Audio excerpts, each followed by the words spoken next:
Headset on. And let's get back to Crown and Skull here. All right, now what we have here, for any who might just be joining, we're getting into character creation. There's the link for it up above. Now it looks like here Artemis Rosemoon says, I'm a tall, slender elf by click and by roll. Sierra Echo says, whoops, broke the game. Core ability, go unnoticed. Spell, Mage Cloak, given to ally. Both of us must be targeted last by enemy, throwing them into an inescapable logic trap as they try to resolve the paradox. Well then, I guess we could click into this, but I want to read out of the book first. In how this works, what does it mean? By the way, the music that's playing is the soundtrack that is sent to you by the company Runehammer. If you get the digital pack, or honestly, if you get the digital pack, I think that's $30. The core book is $50, and you get the digital pack too.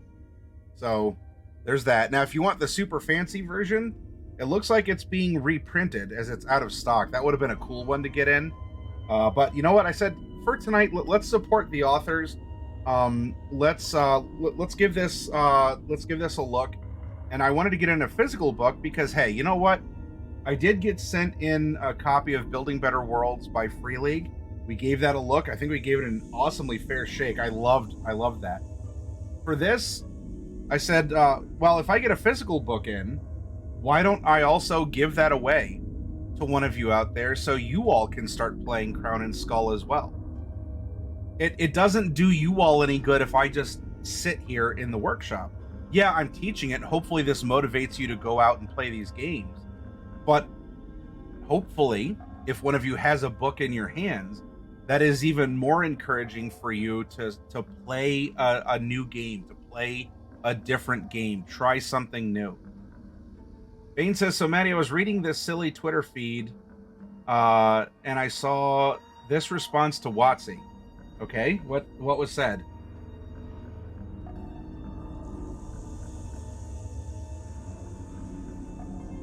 I know there's a lot going on with that company as well. So if y'all are looking for a different game to play other than 5e, I mean, hang out in workshops like this. Go to your friendly local game store. There's plenty to try.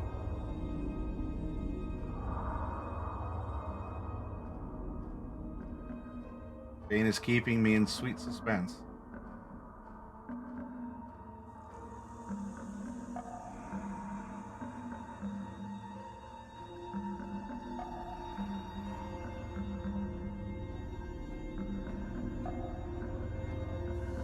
Well, let's get into it here. You all have the character creator. Don't be afraid to go over here to check out their site as well. So there's that. We'll pop back over. Maybe we'll dip into this. Now, as a part of their electronic pack of things, you are also sent a form fillable character sheet.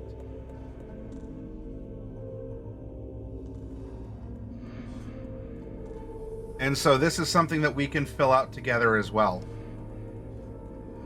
Let's get back to character creation. Uh-oh. Has the stream died for you all, question mark?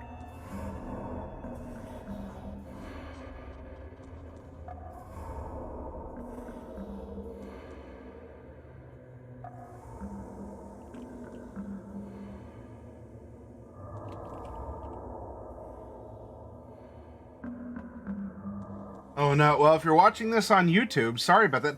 I think this has to do something. This has to be the Streamlabs OBS slobs. That's what it used to be called. I think they just call it desktop. Because it seems like whenever I stop and then start a recording, it interrupts the stream. All right, hopefully I'm back. You can press F5 to reload.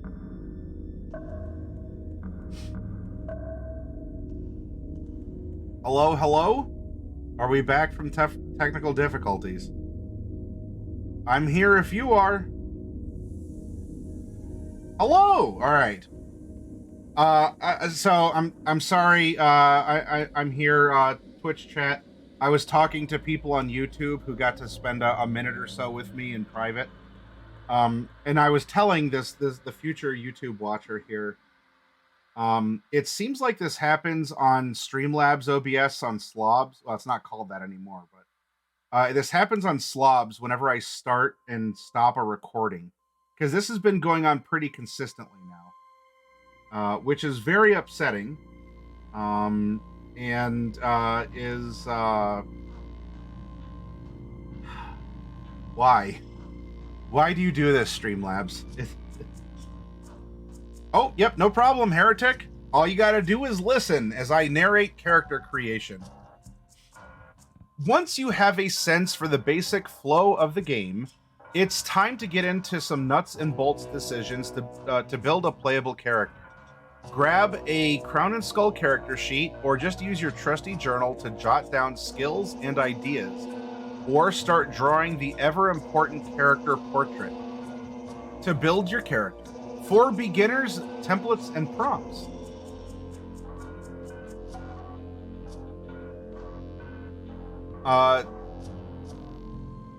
To get right into rolling dice with no hassle, choose a hometown, then choose a character template starting on page 20. This will get you started playing instantly without learning the point build system. You can also use the character prompts on page 22 to get story and background ideas flowing for your new character. For experienced players, custom-built characters. For more fielded RPG veterans, Crown and Skull features a robust, in-depth point-buy creation system. This super flexible method lets you create everything using hero point costs and discounts, even spells, equipment, and companions. Skip to page 26 to start your custom character. And beyond, hero points. No matter how you create your character, you'll gain experience in play with hero points. These, there's another error here. These can be spent, it should say. These can be spent to add skills, spells, or equipment to a character using the same rules and options custom characters use. You can save them up or spend as you go. Every 10 hero points earned, you'll gain a bonus reward specific to your hometown. All the rules you need for this growth process are right here in the player's guide. Good luck out there, hero. Well, thank you for calling me hero. We come back to our dwarf saying, when building or expanding a character, always feel free to make bad decisions. It's a tough world out there. Not everything we experience makes us better. Me? Huh. I spend every point I can on resist. Better for Quaffin.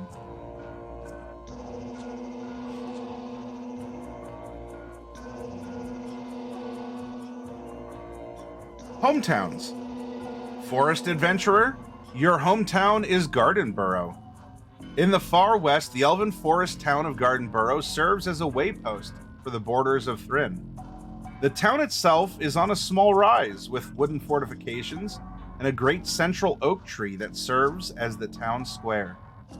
As stewards of the vast bogs and forests here, the town is always busy with travelers, horticulturists, druid kind, game hunters, forest foragers, and those heading to the dwarven lands of Uller's Teeth. In recent years, a shadow has been spreading through the Oakenwood. Crops are failing, elder trees are withering away. Frogman defectors venturing here from the marshes believe the problem demands a new alliance. Can the heroes make friends of the cruel frogkin and heal the forest? A council is called in the town longhouse. Something must be done. Alderman Wallaby Tarn what Wallaby? Okay. The alderman here is called Wallaby for short. He is a Proudfoot scholar, almost 2 centuries old, and a lover of festivals.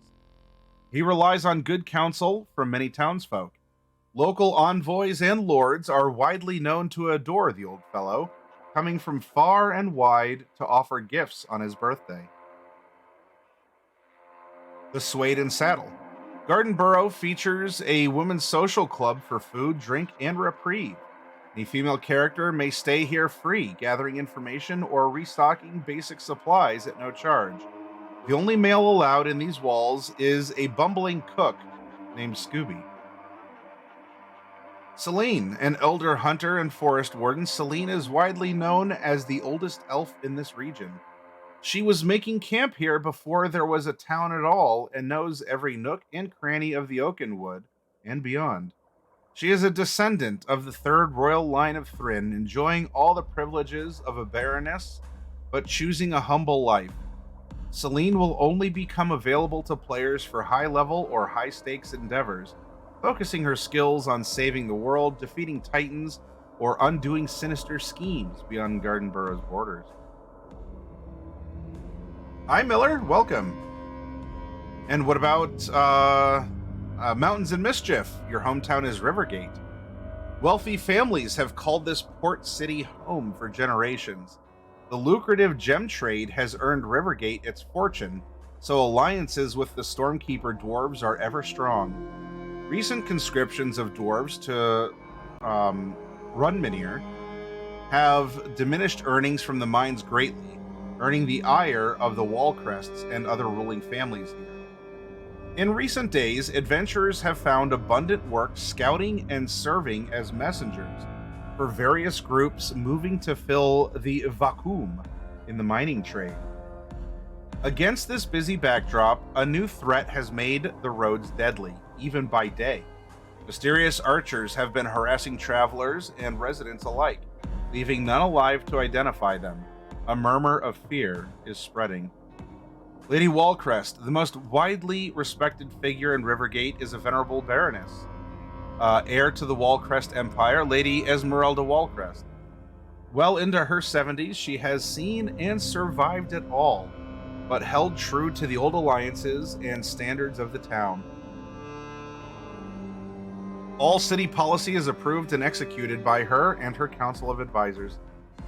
The Frothy Mare, one of the most famous or infamous taverns in the realms, calls Rivergate home, the Frothy Mare.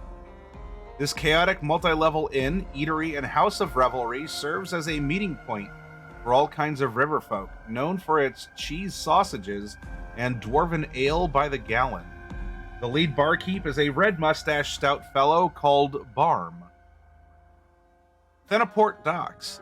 The complex of piers, moorings, and cranes in Rivergate is a wonder of the Northhold.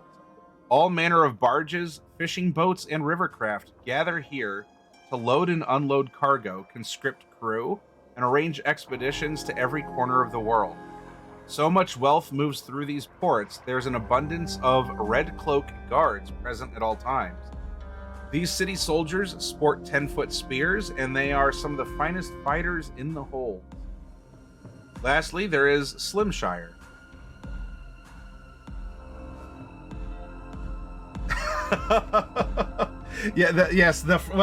I mean, maybe if something is truly happening in the city that is aggravating, then the mayor may be frothy as well, but a different kind of froth, or a different kind of mayor.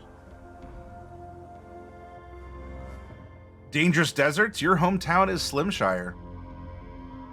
This remote town was once a mere wide spot in the road to Hackburg. Since the arrival of its unlikely benefactor, Lord Pickens, after the Bloodwing War, the town has seen a veritable golden age. This has been bolstered by a rock-solid relationship with the ever-growing Holy Order. As Slimshire has reached the apogee of its prosperity though a dark force has emboldened goblins from the Shadow Glades and orc raiders from the remnants of Dalric's Wall. To make things worse, Lord Pickens has been seen less and less of late, cloistered with his ailing daughter Kay, who, according to rumor, has been afflicted with a vampiric sickness. A new alliance with the folk of Cloudtop has made adventuring a lucrative trade, even calling up Proudfoot riders from the frontier of Hackberg. Dunsel and the Kid, operating from a blacksmith and mercantile in town called Halder's Goods. Dunsel is a stout folk merchant, beer expert, and journeyman smith. His ever present sidekick is a fearless boy known simply as the Kid. These two have their ear to most of the goings on in town and the growing military challenges at hand. The Bespoke. The oldest tavern in town was recently damaged by a collapse and fire during an orc incursion. Its owner, Bespo Karat, Bespoke Rat. Rats in chat, please, everyone, bespoke or otherwise, was killed in the blaze. Now his daughter, Revel, has disappeared. The calamity of the Bespoke has rallied folk to fight back against the orcs, no matter what the cost. So reconstruction has begun. Those dang old orcs, man! You can never trust those orcs, can you?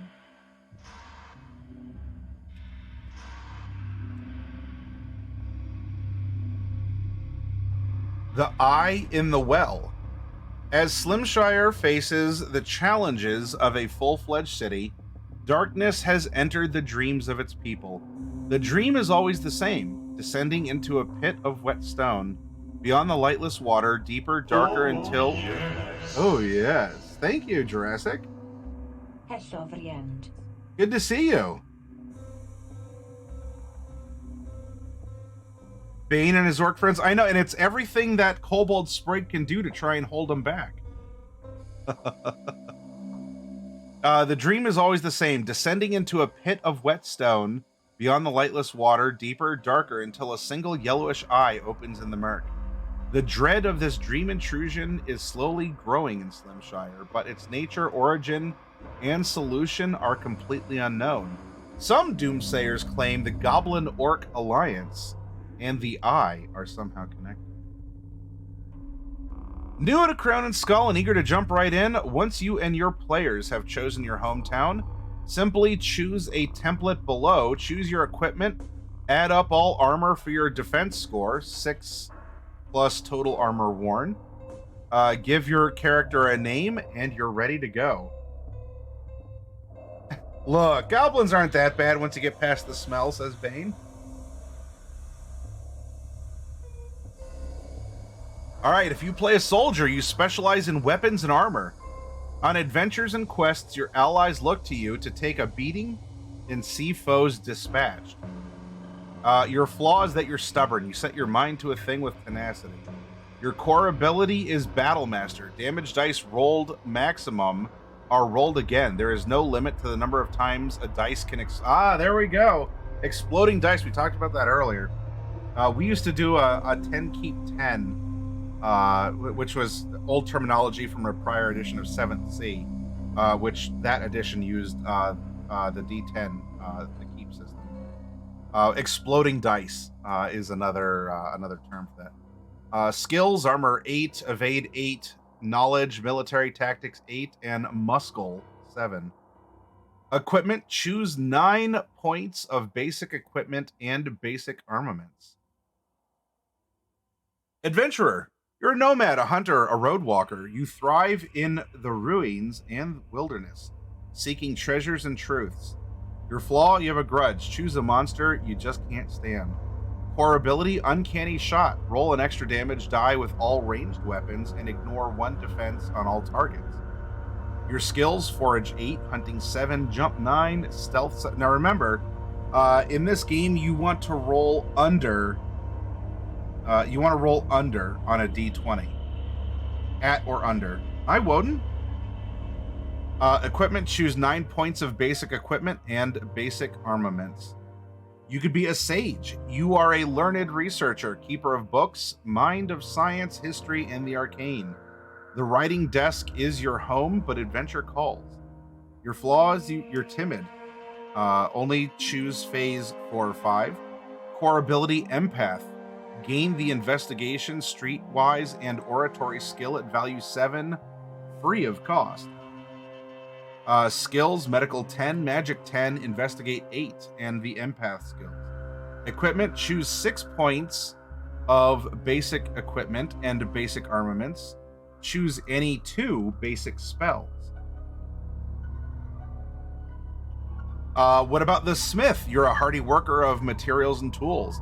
The daily grind of making wares must wait, though, as the wide world beckons. Flaw, drunkard, ale calls to you each and every day. Core ability, none. Skills, armor 10, repair 10, resist 9, survival 14. Equipment, choose 12 points of basic equipment and basic armament. Now, if you say, do I have to play a character that has to drink every day? No. I mean, not at all. Or you could take this as an inspiration and try something, on its side. Instead of a drunkard, maybe there's something else you indulge in. But there's something, right? There's something to your character that you must tend to every day. That could be an inebriation, a distraction, or something. Or, I mean, it could even be work. You are a workaholic. You're a passionate person. Cleric, yours is the holy path. You represent a higher power, divine will, and the greater good that watches over living things. Your flaw is that you're an ascetic. Never exceed 5 items in inventory. Core ability, Paragon of Faith. Your faith skill grows by 2 with a successful cast and maxes at 16. Additionally, destroy 1d6 weak undead as an exhausting spell. Skills, magic 10, medical 8, scholar, the holy order 8. Equipment, choose 5 points of basic equipment and basic armaments. Choose any 3 basic spells. You could be a hoodlum. You are a dubious character, a shadow dweller. You dabble in the forbidden, the lawless, and the truly free. Your fate is yours alone. You're greedy and pursued, guards from a nearby town. Your core ability, brutal fighter. Each of your melee attacks may hit 2 foes with a single damage roll. Skills, stealth 9, lockpick 10, disguise 9, jump 8, equipment, choose 9 points of basic equipment and basic armaments. Grab your dice and start drawing a portrait. You're ready to explore the dangerous world of Crown and Skull. After some familiarity, you'll be ready for the real fun here. Custom built characters. All right, so these are some templates that are you could probably say, well, this seems to be a pretty good representation of a type of class from another role-playing system. And this is a good way to get going here.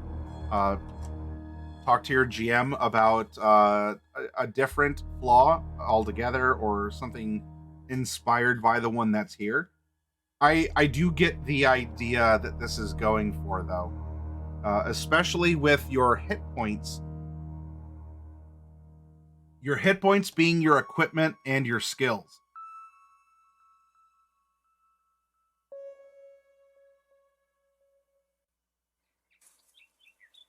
Vice, obsession, nervous habit that causes issues. Exactly, Blue Joy. And this, the things I'm saying now might even be laid out in the next section. But for these beginner concepts, these cores, this is what is here. All right. If seeking a random concept for a new character, roll on these tables to inform a point build process, template, or hometown choice. So we have a tall, slender elf. The so-called high elves are known for long ears, sharp features, and elegant limbs. A rugged woodland elf. The wood elves are almost human in appearance, except slightly pointed ears. Some even have beards. Elf with regal, flawless presence. One of royal or ancient bloodline. A muscle-bound elven athlete. A statuesque figure, defined, powerful. Sure-footed stout folk. Some dwarves are less bulky, but have larger feet, making them skilled climbers and distance walkers. A thick-necked dwarf, known among the stout as Gunter Neck. This type is heavily muscled with square features and a strong jaw. A jolly, well-fed dwarf, dark-eyed stout folk, towering human. Human with drawn, serious features. Bright-eyed human. Afflicted human. A furry little Proudfoot. The smallest of Proudfoots are whiskered from head to toe, with exaggerated front teeth and small, deep-set eyes. A robust Proudfoot, reaching up to 5 foot tall, these proud folk are almost human in appearance, save for the refusal to wear shoes. Proudfoot citizen, diminutive, knobby-nosed with foppish hair. Light-hearted Proudfoot, the river folk, silly, floppy, with large hands, gleaming, colorful eyes, and creative hairstyles. And now the Frogkin, green, mottled, a giant, and gold.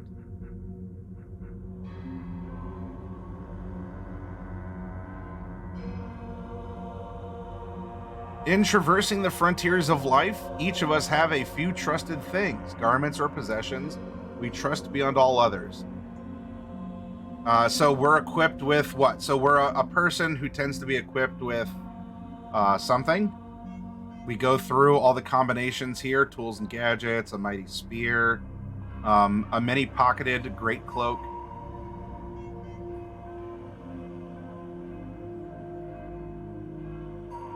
Then we go over, it all started when I left the cult. I joined the cult. I was taken prisoner. My brother disappeared. We went searching for better fishing. I inherited this jewel. I'm touching on a couple here. You can read over this, and we can try these out in the character generator as well. But now what? We wanted to find a better fishing hole, and now we want to aid the rebellion. Those who topple the bloated fools in power are my allies. Our lives are the weapon they cannot deflect. Now I just want a place to call home. A cozy hearth and a soft bed await. Now I'm gainfully employed. I live a sensible life of honorable work. Given enough time, I'll find leisure at last.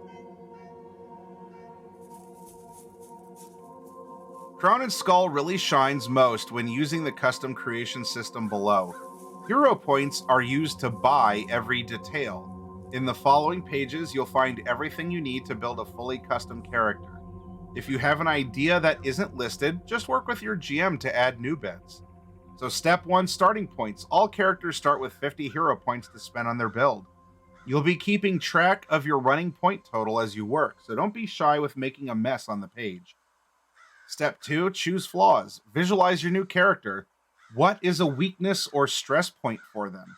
Flaws imply history and drive believable roleplay. Take a maximum 2 at creation and maximum 4 in the character's lifetime. Each flaw adds 5 points to your point total.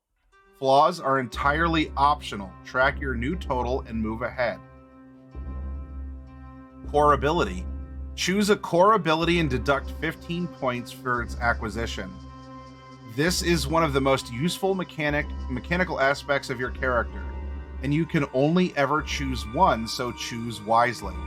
You can also choose none here and save the 15 points for other ideas. In step 4, choose skills. Skills are the majority of rolls you'll be making in play. Just roll a d20 at or below the skill value to succeed. Sometimes the GM may place a penalty on this roll, so high skills are a welcome friend. Outfit your character with a handful of skills that fit your concept. Skills are purchased at 1-to-1 point value, meaning a skill of 6 would cost 6 points and so on. No skill can be higher than 18 or lower than 3. 10 skills max in inventory.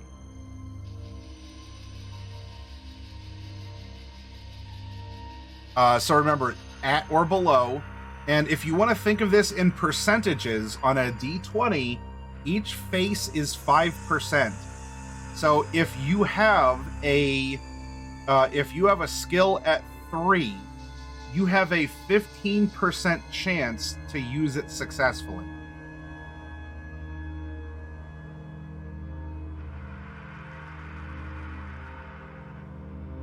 In a system with no stats and no hit points, your challenge is to capture a character concept with skills and equipment as the focus. When you're hit, you'll be losing use of skills and gear, so there are many vectors of strategy here. And this is a good summary. You might have seen nowhere above did we talk about a strength score, hit points, or the like. If you get hit, the armor is damaged, or the sword is flung from your hand and is lost in the bog, or whatever. You can get it back, just like you can recover over time. But that's the stakes and the diminishment of the character in combat, or some other exchange. Complete your custom character with the steps below. Creating customized spells and equipment is a learned skill as a player, so don't be surprised if it takes some time and attention. This is where the hero point system truly shines, with a little ingenuity and a clear character concept to guide your decisions. Step 5. Buy and customize equipment. Visualize your character and spend your precious points on the equipment you need to satisfy the concept. There will be plenty of time and play to earn hero points and buy more equipment, so focus on essentials. Record damage and details for any weapons equipped. If creating a very specific idea, like a priest with a talking sword, dive into the custom equipment rules and be creative.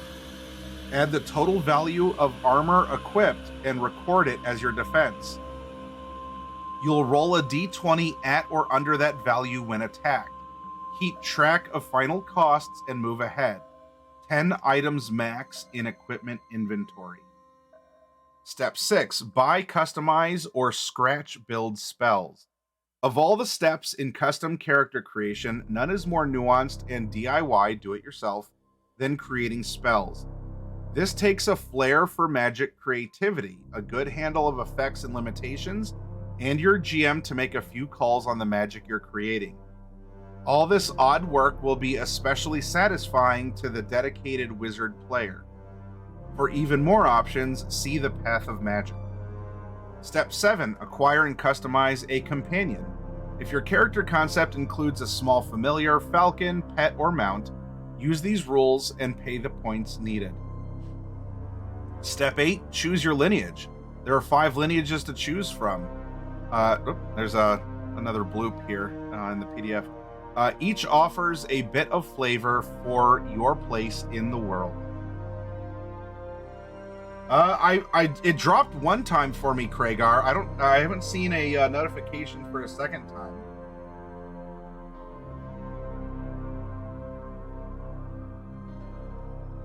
And then finish. Clean up leftover points. Is there such a thing? Or reduce skill values to make ends meet. If you like, you can even save a handful of hero points for spending after a session or two. The possibilities with this style of character creation are limitless. They just take some hobby brain, pen and paper, and the ever-important character concept. You got this. Alright, so a flaw list, if you're not sure.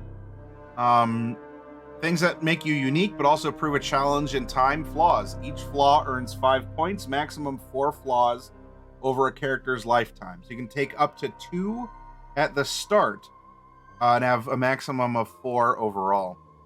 Addict, you have a specific vice you cannot deny. If you can't get your fix, the GM will ask for a roll versus attrition in some form. So this is stuff like we saw above in the pre-generated characters, in the quick characters, right?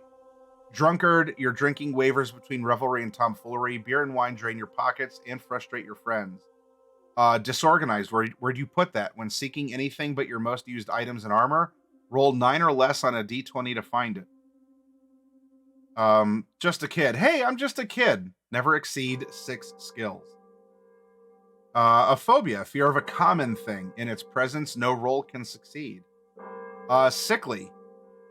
You were born frail. Survival and resist skills cannot exceed 9. Stubborn, if you make up your mind, only a d20 contest with another player or NPC will sway you.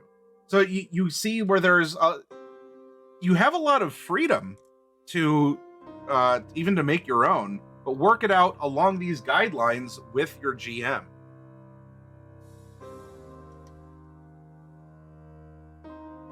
Unlucky. No matter how many rabbit's feet you carry, you have a penchant for comical mishaps and crit fail on a 16+. The core abilities, as we were seeing above, Battle Master, Brutal Fighter, Druid. So mix and match. You don't. It doesn't seem like you really have a class. You have a starting locale of some kind. You have these other aspects. Your core ability might be Druid. Master of the Wilderness. Gain tracking and hunting skills for free, each at 9. When outdoors, gain +3 on all skills. Up above, the kind of the wizard pre-gen was Empath, but this could also go in for something like an investigative character. So there's a lot here to choose from to make your own character. Skills are a diverse look at what you have studied over the years, what learning you've acquired, and what talents you've cultivated. Character skill inventory is limited to 10 skills. Roll at or under skill value on D20. Pay 1-to-1 points for skills. Minimum value 3, maximum 18. Pay 1 point to add +1 to a skill, and so on. So the various skills: animal training, armorer, breakfall, gambling, lockpicking. There's a list, and the list goes on. Resist, repair, sailing, scholar, trading. Savvy players should take note of the immense value of the evade, muscle, and resist skill. These foundational skills will come up often in play when confronting enemies, avoiding area effects, or surviving dangerous terrain. So while you don't have to, there is caution that these are the most commonly evoked skills. Similar to Alien RPG, where your attributes all start at 2, right? There's only 4. They all start at 2 because there's certainly a certain kind of person that would be living in space on the frontier that long. And in fact, Cyberpunk Red has something similar as well, where there are certain skills that just as a person living in Night City, you start, like everyone starts, all the player characters start with these. You have these because how would you not have them in this world, kind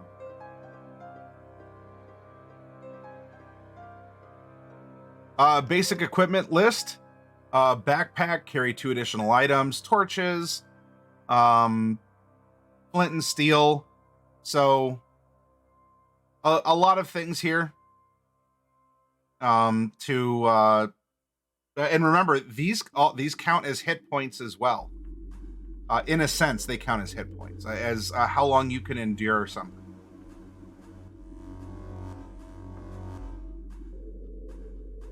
Armaments and their damages: dagger, walking staff,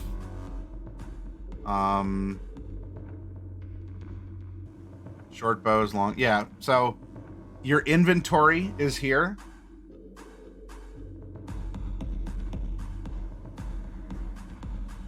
Note: all characters have a base 6 defense for clothing.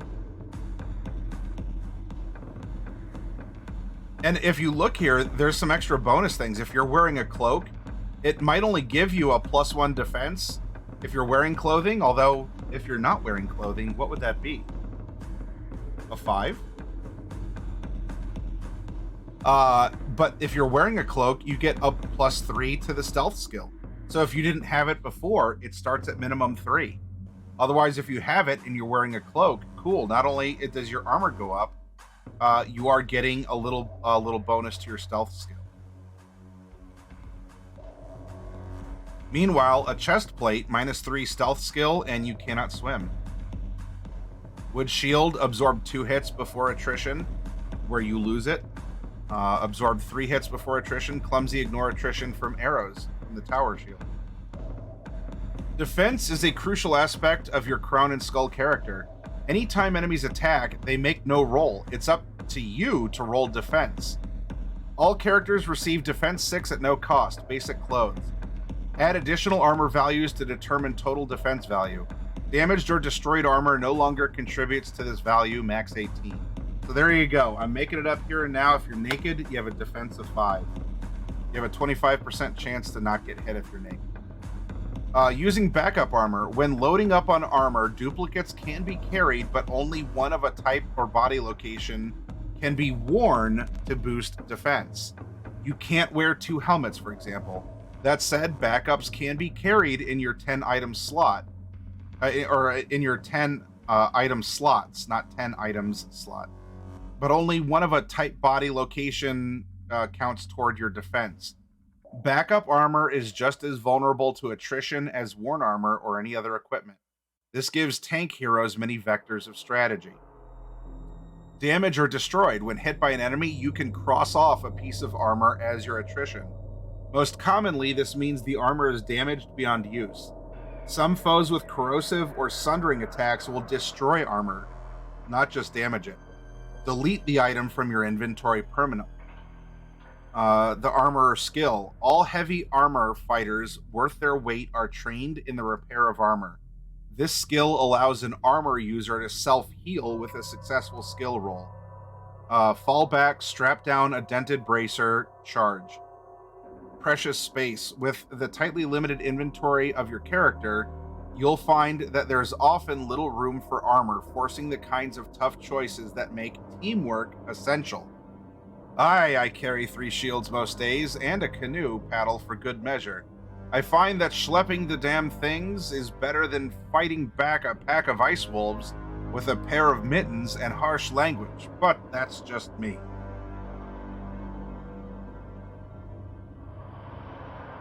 Manchita says, how many 14-inch shells would it take to kill a naked humanoid thing? 1.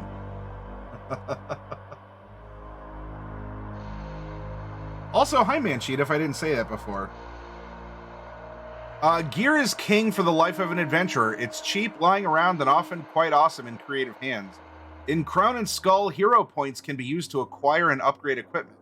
Like all point spending in the game, this can only be done while resting in a safe place with the aid of an expert.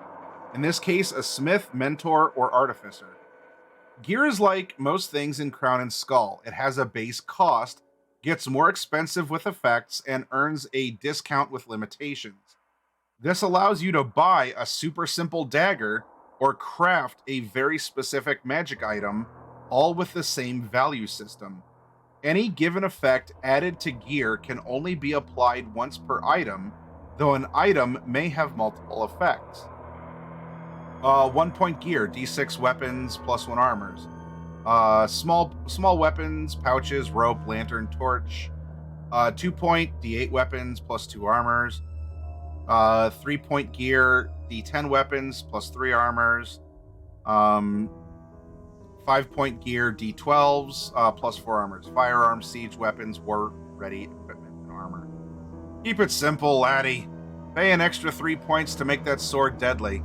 Even this simple level of gear customization can give you an edge in battle. Me? I prefer all my armor to be cold iron forged. Only way to be sure.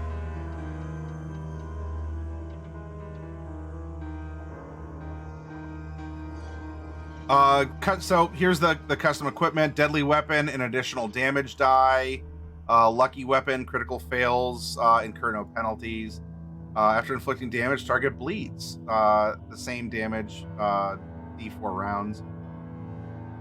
So there you go. You can buy a unique piece of gear. Again, this is wanting to encourage you to go with a character concept. This is very much like Goblin Slayer, the TTRPG. Now, if you're not familiar with Goblin Slayer, that character is very specifically honed and built. The Goblin Slayer is really good at one particular thing and has mastered that one thing. I don't suppose you could guess what it is, but that would be an example. It doesn't mean that you have to play some sort of a stereotypical barbarian or fighter with how you can mix things up, but this is giving you a ton of freedom to really imagine your character and lean into your character's character. Yes, there's gear, but the gear is a part of your character. And in fact, that's also what is helping to keep you alive in combat and other situations.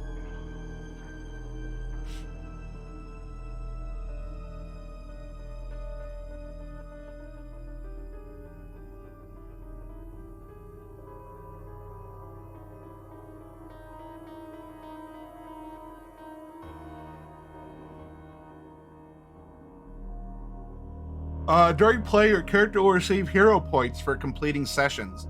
If used to upgrade gear, consider these key rules. Customizations are added for 3 points as normal. Upgrading gear can only be done at a smithy or artisan. Limitations cannot be added as part of an upgrade. All effects can only be applied to a single item once, no stacking. The final cost of a piece of gear can never be less than 1 point. Then we get to spells. If you're playing a magic user in Crown and Skull, you have a wealth of possibilities ahead. You can choose from basic spells, let your GM offer available spells to buy with points as you progress, or create your spells custom for the unmatched fun of bespoke magical effects. Whether you use pre-made spells, build them custom, or discover them as equipment in the form of wands, staves, rings, or scrolls, all spells follow a few core rules in Crown and Skull. Cast and expend. Spells are cast on command. By default, spells include 1 cast. Once a spell has no cast remaining, it is expended and must be studied again in rest and safety to cast again. Add casts with customization.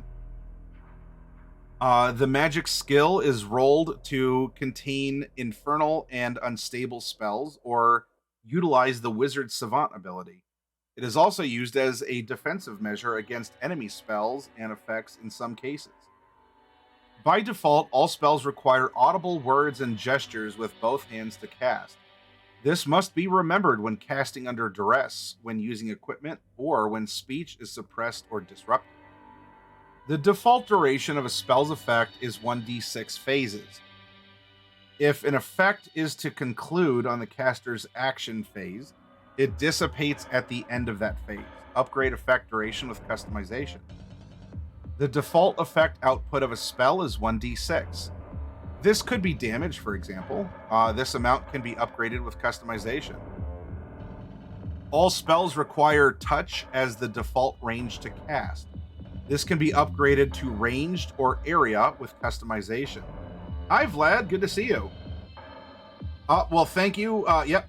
Be well, Heretic Trance. Get some sleep, and we'll see you next time. Targets. In their default state, all spells affect a single target. A spell can be upgraded to affect multiple targets or areas with customization.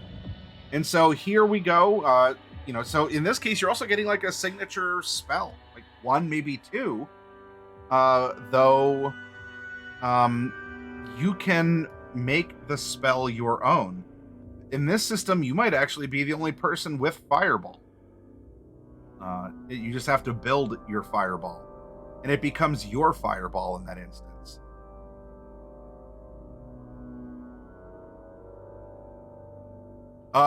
This is what Sierra Echo is talking about above. Mage's Cloak. Enchant a cape. Its wearer is targeted last. And that was with broke the game. Core ability, go unnoticed. Spell, Mage Cloak, given to an ally. Both of us must be targeted last by enemy, throwing them into an inescapable logic trap if they result in paradox.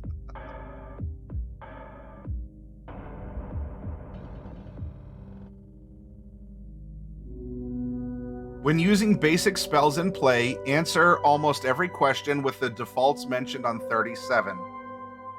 Casting Healing Light. Heal 1 skill attrition from a target you touch. Casting Mage's Cloak.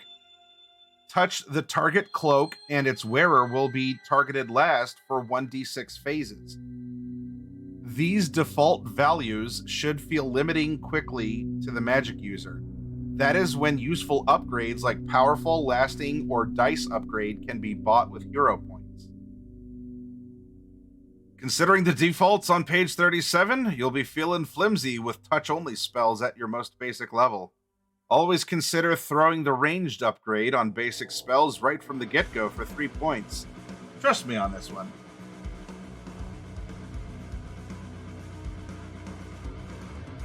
Creating and modifying spells is an art in itself and may take some practice.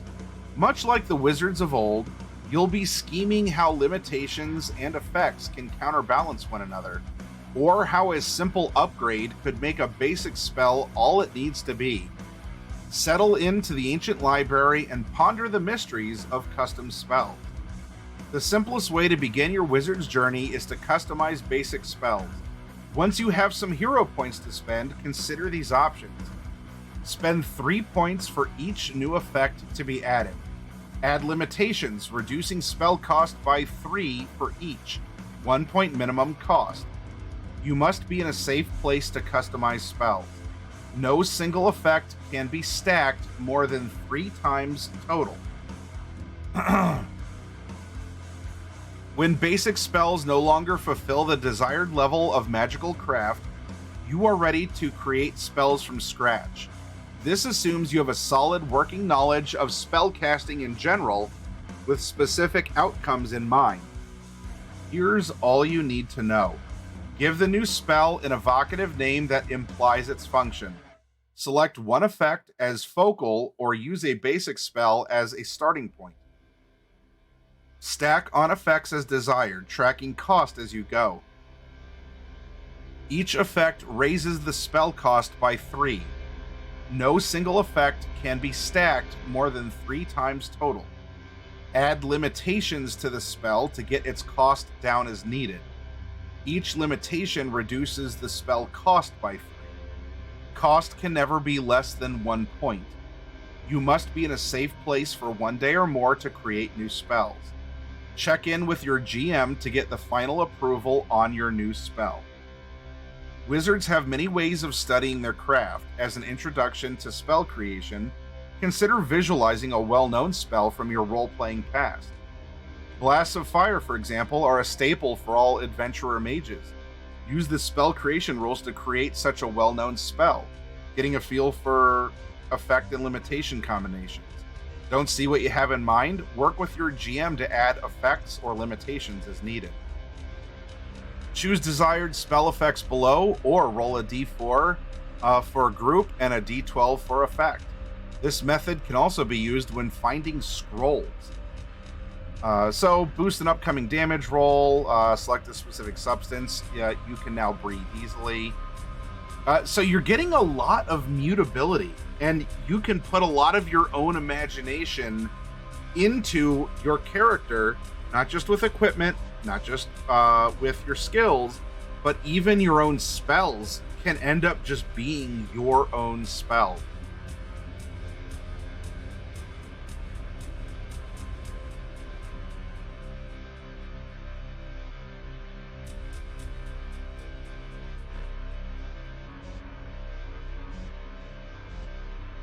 So there's a lot here to look. I mean, I say a lot, like, oh, here's a D12. So you can roll the D12. And by the way, if you look, there's a D12. And here's a D20 letting you know the die, the quick and easy way to roll on this chart if you wanted to be random about it. And these are some of the limitations that so you can buy back an upgrade.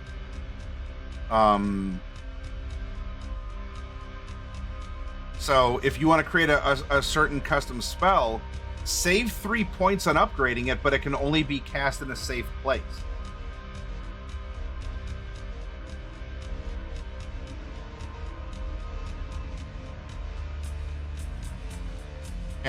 And have fun with this too. This is also character building and role-playing opportunity. A D8 for unstable magic. Infernal magic.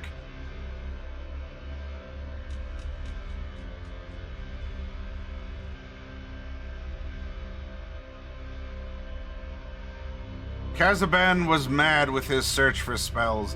The damned fool had us on the underbelly of an orcish mining barge, breathing through tubes with iron diving caps and boots a full with leeches. Wizards. Lunatics, all of ye. Magic has a wild, boundless nature that can permeate every aspect of a game and its setting. Before things get out of control, your GM may want to place some limitations on how and where magic can be researched, created, stored, or modified. These aren't hard rules, but thematic limits that invite our heroes to seek out magical powers rather than simply inexplicably acquiring them with hero points at any time. So going over how to acquire, what do you want to use to build not just your character but even the setting, to build the story and to create a general guideline of mechanics for your magic. When building or considering magic and spells casting for your character, the question of why doesn't everyone make a spellcaster may come up. Spells can be very powerful, transcend the abilities of sword and shield, or simply seem more exciting in play. The wizard player is invited to consider some aspects of the Northholds when musing on this subject. Some remote communities, religious sects, or superstitious governments have no love of the magic user. You may be hunted, despised, imprisoned, mocked, robbed, or plotted against if your use of the arcane arts is revealed. Also, many lower forms of monstrous life, such as fish folk, ogres, reptiles, and wild beasts, can have a violent and sudden aggression when magic is used, targeting the caster before all others. Unwanted attention, loud noises, pyroclastic displays, bizarre robes, twisted staves, and the like are seen by many as a portent of bad things. Wizards are strange, far-minded folk. This can make stealth and deception more challenging or create ill-favored rumors. By investing their hero points in spells, magic users become intrinsically vulnerable if they should enter a magic nullifying or silenced environment, be stripped of magic items, lose the magic skill to attrition, or have their hands bound. This vulnerability seems unlikely to the Greenhorn adventurer, but all veterans know how real these threats are. On a more metagame level, there's a burden of complexity in efficiently playing a wizard or magic user. Spells must be clearly tracked. Thought must be given before one's turn as to actions taken. Times, outputs, and other specifications must be clear to the whole table without eating up undue time. All these duties can be overly clerical for some players or become so cumbersome that other players are groaning and falling asleep during the wizard's ponderous turn. If none of these sway you, then may the arcane be with you always. It's dangerous to go alone. On the dark adventures ahead, you may have need of a falcon, a hunting dog, or even a paid retainer or scribe. In Crown and Skull, these are called companions. You can customize a companion much like a spell or piece of prized equipment. With a clear concept of your companion in mind, get a heap of points ready to spend and use the rules below. The most important thing to remember with companions is that they will not serve to double your actions in combat. A companion action counts as your own. You operate as one. This keeps companion characters from overtaking the table. So you can buy them here. Small animals, medium-sized beasts, simple devices, large animals, or retainers.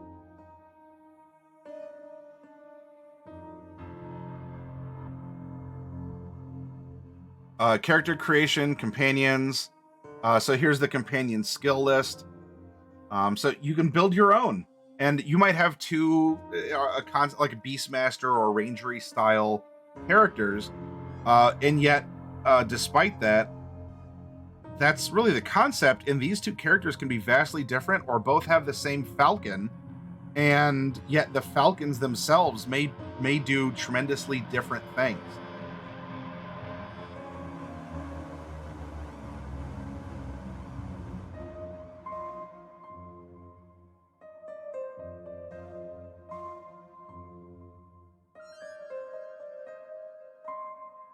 Choose a lineage when creating a character. Lineage does not include mechanical aspects, as each population is vast and diverse. Humankind are a versatile folk. The story of human folk and their kin in the North Holds is a ragged line of ambition, ascension, and ruin. Again and again have their kings and golden ages fallen to calamity. This is largely attributed to their unusual desire to unite the Holds under one banner, as the Earl did so many years ago. Ironically, in present times, human folk are less unified than ever. The royal lines and heritage are largely lost. For some, this is just politics and daydreaming, but for others, it is a call to find and lift a true king or queen and reclaim the great vision of the past. How this can be done, which bloodline has the purest claim, and all the intrigue that goes with such questions is argued in every Lord's Hall. Elven folk have a knack for the magical. Elves in the North Holds have long endeavored to stay out of wars and witchcraft, instead choosing to cultivate powerful allies with nature and primal forces. As the sole keepers of Dragon Tooth, they wield this power with care and patience, most of the time. Exactly what to do with the delicate friendship of Dragonkin is a matter of perpetual debate among elven scholars and wizards. Within the elven people, there is yet disunity despite the high-flying banners and pageantry of King's Field. Some claim that King Ithamel of Forest Heart is a deceiver, a demon. Others impugn the law of Thrin as appeasement to lesser houses, demanding the elves deal elemental justice to all the holds. As self-proclaimed keepers of these weighty matters, elves curate the greatest libraries and scriptoriums in the realm, a tool they will surely need in the days to come. So we're getting like some fluff, some things to consider for your characters.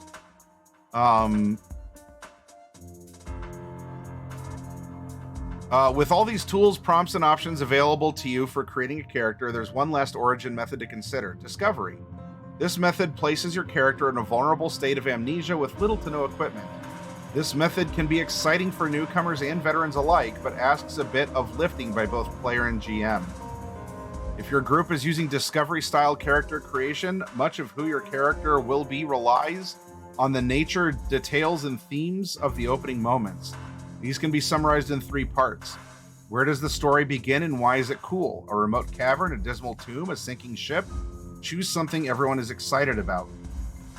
What condition are our heroes in? Asleep too long, imprisoned, freezing cold, materialized by magic, buried alive? This is no meetup in a tavern. Time pressure, what is about to happen? Or pushing our heroes to action. Something needs to initiate the action, and soon, 1d4 rounds soon. The chamber fills with water, a blizzard breaks windows, walls of fire close in, air runs out, or a giant grinder machine grows ever closer. One little memory. As heroes seek to escape or get moving, a fleeting shadow, reflection, or strange feeling triggers one small memory for each character. This memory takes the form of a single skill, granting at value 6. On their way to whatever lies ahead, characters find 1d4 useful items in their immediate area. A rusty iron spear, a ragged leather vest, a snow-crusted blanket. This is all they have for now. After a few exciting moments, rolls, or events, the GM will notice key details and announce, "At that moment, shaking the panic of it all free, gaining a bit of your wits, you remember a name. Your name. Record this name when so instructed. Soon enough, the group will know itself a little better, and the discoveries are ready to begin. Free of the ice cave, it collapses behind you with only seconds to spare. Beyond, the vast ice fields await, and daylight fades fast." Discovery asks that players lean into skill sets and ideas as they unfold during play, while GMs stay highly aware of these cues to reward memories. It can feel a bit open-ended at first, but trust the adventure and each other. There are no hero points in these first few discovery sessions, just collaborative revelation of our heroes' identities. I like this. This is cool. Finding memories. As the early struggles of the first session unfold, both GM and player should be keenly aware of exciting moments, unlikely successes, clutch dice rolls, bumps on the head, nostalgic items, or other triggers for unlocking hero memory. When such a moment occurs, the GM will announce that another memory has surfaced. spreading them evenly between heroes. This could be an increase to a skill, a new skill, a piece of character background, or even a flaw. Expect 3 to 5 of these memories per character in session 1. Players will be gear hungry, to say the least. Remember that in Crown and Skull, usable or useful inventory is somewhat rare. Even if the world has objects laying about. Expect each character to find 1 to 3 useful inventory in session 1. Skills and equipment are useful, but to know who you are is the real pay dirt of a discovery session. This may not even occur in session 1, but all characters are encouraged to seek their history. In the next few sessions, when a character reaches a moment of truly epic success, poignant roleplay, or powerful luck, the GM may announce, "At that moment you remember everything." Once this occurs, memories come flooding back. The next time the revealed character is in rest and safety, gain these rewards. 2 skills, each at value 9. I was a blacksmith, yes, and a good one. 10 points of basic equipment. This cash was left for you, sir. A core ability. The hands are starting to remember. Memory of how you got into all this. We must find Castigear. Play then continues as normal, with heroes earning points in play. Oh, all right. Have a good night, Kragar. When our heroes have done more than survive, more than gain wealth and equipment and influence, but instead have risked their lives for the good of all and emerged victorious, when these moments occur, the realm acknowledges a mighty deed. Deeds provide 3 benefits to players. Hero points. When the deed is done, each character receives 3 hero points. It can be spent in a safe place or saved. Completing a session with flair, executing legendary or pivotal actions in play, returning to goodly folk who cheer for their courage and aid.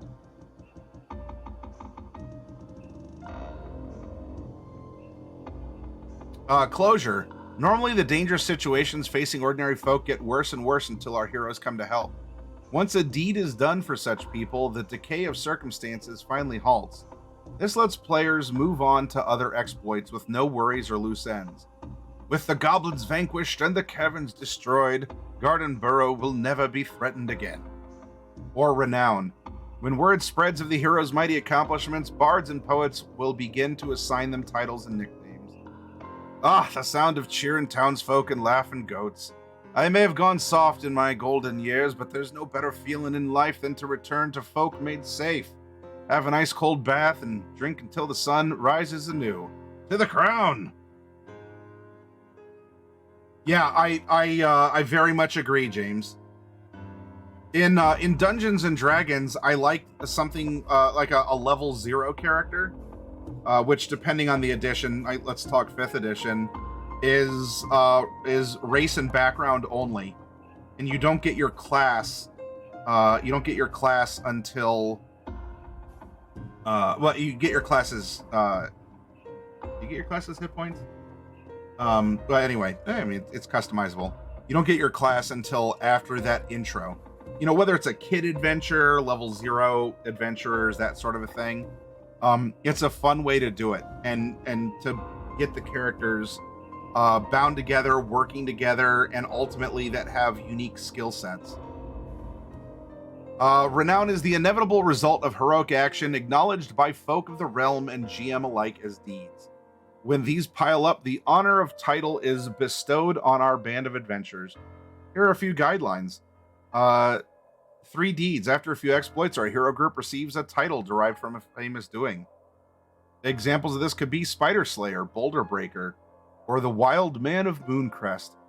Stories have begun to circulate about deeds done, but most folk wouldn't recognize the heroes if they saw them. You're little more than a rumor or a tavern tall tale. So this is that acknowledgement that as you're completing your quests, leveling up, etc., these are ways to measure your fame, your renown. After 10 deeds at this level of play, our protagonist will be ready to take on the largest perils of the day. Plan with kings and generals to end wars, slay titanic monsters, protect the ascension of royalty, stand for the crown or the skull, explore other dimensions, prevent cosmic calamities, or rescue entire towns from destruction. Often, somewhere beyond this level, characters are retired and treated as mighty avatars of the holds, fading into the background for a new group of up-and-coming characters our players create in their own wake. This is when things become truly interesting.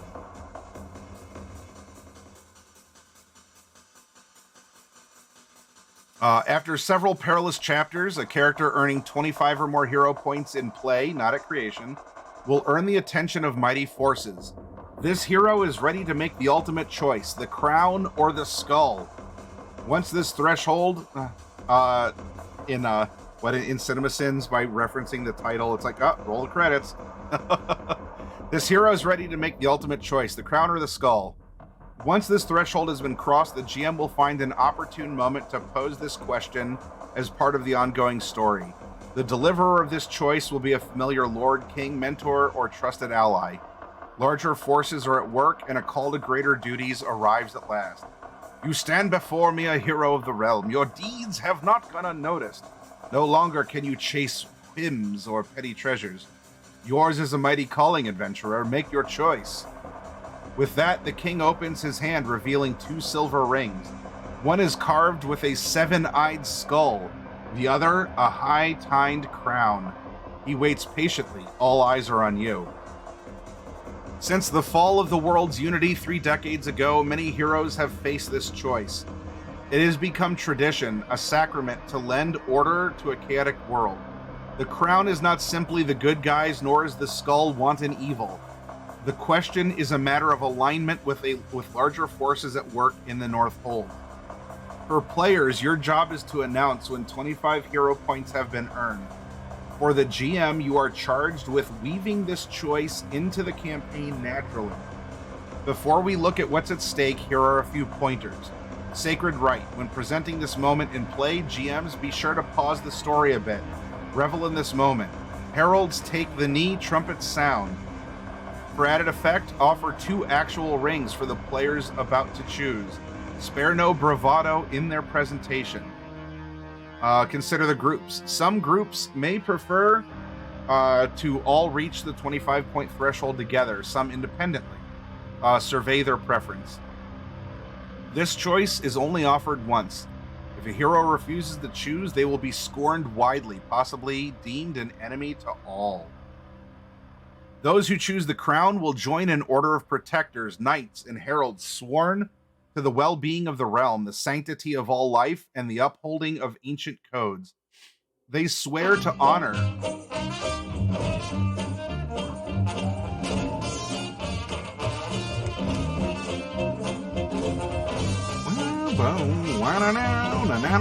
Hi, Zeta. Or Naziro, I should say. Naziro, welcome. Thank you very much for the raid. Let's give a shout out.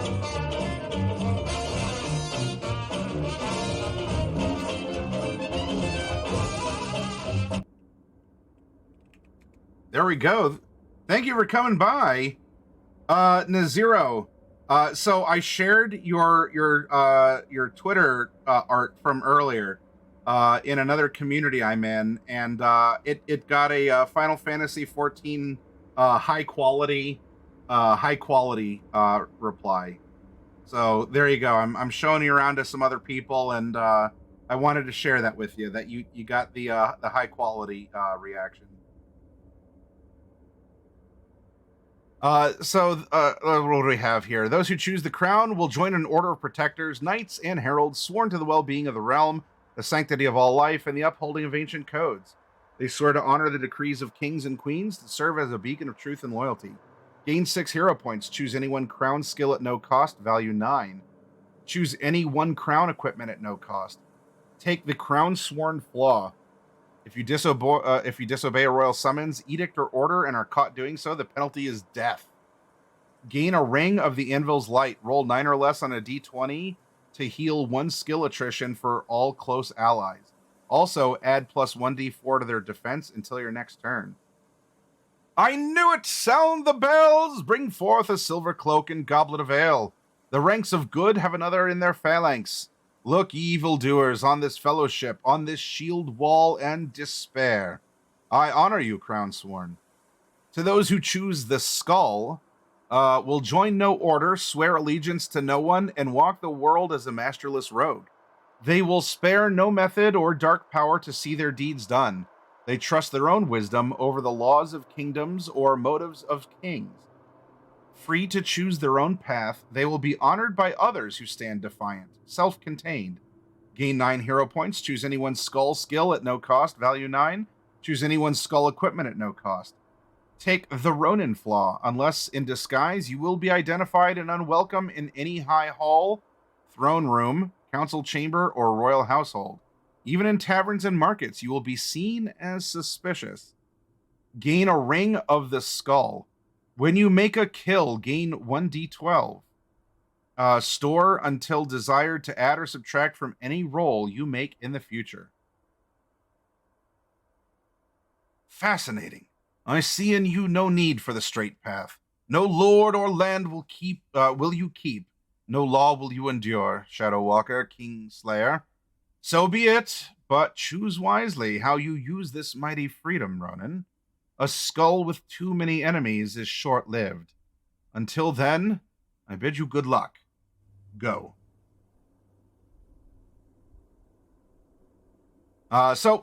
This is sort of, I guess this would be kind of like the epic levels of this system. And then we have skull equipment. Then we get into some fluff of the location here. People that that may give you orders or that you might encounter, heroes and villains, and but more here. Some different orders, guilds, and trusts. I'm not skipping over it because I think they're boring. I just wanted to make sure we were getting through character creation and any of the mechanics of the game. Magic has no care for mortals. It is not only beyond, but beyond by nature. It is that which lies below and above, surrounding us, binding us.